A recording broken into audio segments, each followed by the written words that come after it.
Generasi muda saat ini tumbuh di tengah derasnya arus informasi yang disuguhkan oleh berbagai platform media sosial dengan durasi pendek seperti TikTok. Meski tampak menghibur dan penuh warna, kecepatan serta sifat instan dari konten-konten ini membawa dampak signifikan terhadap cara mereka membangun karakter, memahami persoalan, dan menyaring informasi.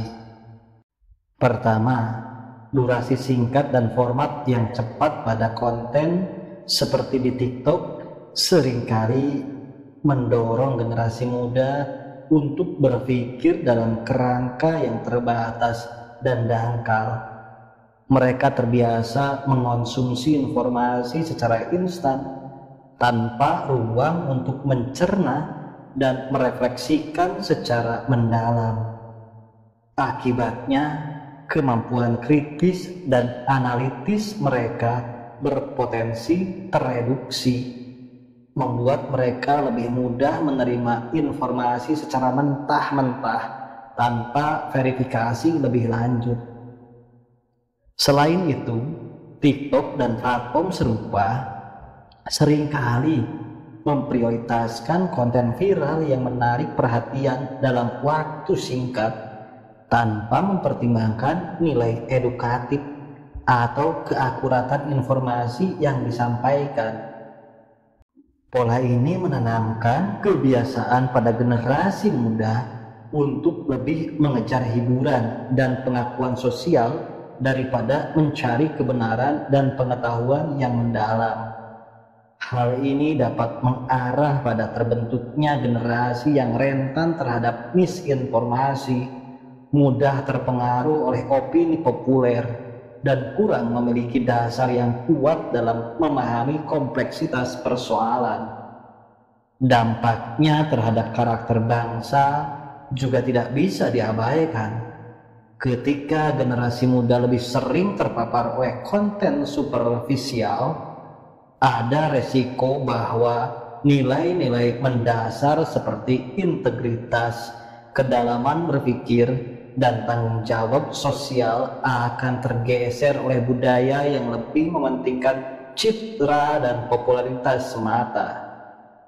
Dalam jangka panjang, hal ini bisa menghambat kemampuan mereka untuk berkontribusi secara positif dalam memecahkan masalah-masalah besar yang dihadapi bangsa, karena mereka lebih terbiasa dengan solusi instan yang tidak menyentuh akar permasalahan.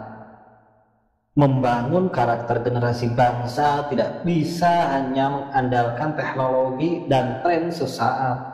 Perlu ada upaya untuk menyeimbangkan konsumsi media sosial dengan pendidikan yang mendorong pemikiran kritis, pemahaman mendalam, dan apresiasi terhadap proses belajar yang membutuhkan waktu dan ketekunan. Jika tidak, kita beresiko membesarkan generasi yang pandai menari dalam keriuhan, tetapi abai terhadap kedalaman persoalan yang sebenarnya harus mereka hadapi. Dalam konteks politik, penggunaan media sosial seperti TikTok oleh elit politik menjadi alat yang sangat efektif untuk mempengaruhi opini publik.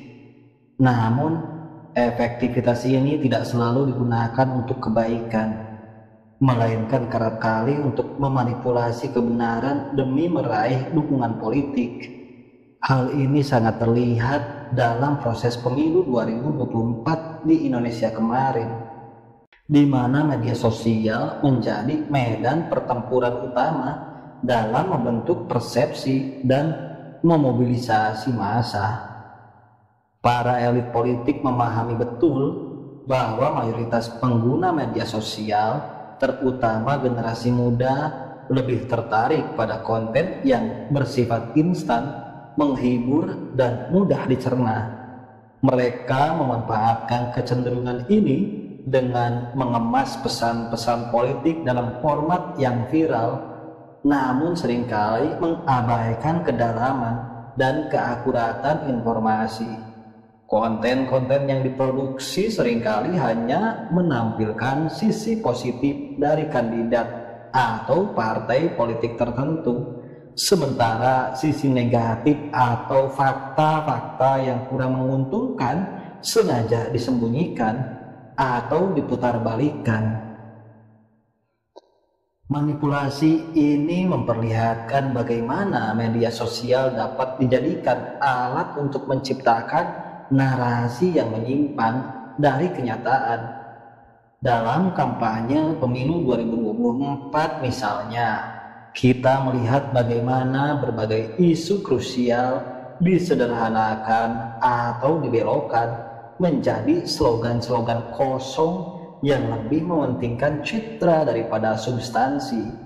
Hasilnya, para pemilih, terutama yang terbiasa dengan informasi cepat dan dangkal dari platform seperti TikTok, seringkali tidak memiliki gambaran yang jelas tentang siapa yang sebenarnya mereka pilih dan apa yang mereka dukung. Lebih parah lagi, teknik ini juga digunakan untuk menyebarkan hoaks dan disinformasi yang kerap kali lebih cepat menyebar dibandingkan kebenaran itu sendiri. Dalam suasana yang demikian, publik menjadi rentan terhadap manipulasi dan proses demokrasi menjadi terancam karena keputusan politik didasarkan pada informasi yang tidak akurat dan penuh bias.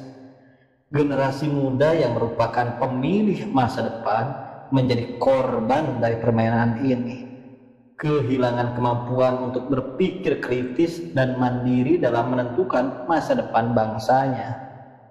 Narasi yang dibangun oleh elit politik melalui media sosial dengan durasi pendek ini bukan hanya mengkhianati prinsip-prinsip demokrasi, tetapi juga merusak fondasi moral dan intelektual generasi muda Indonesia.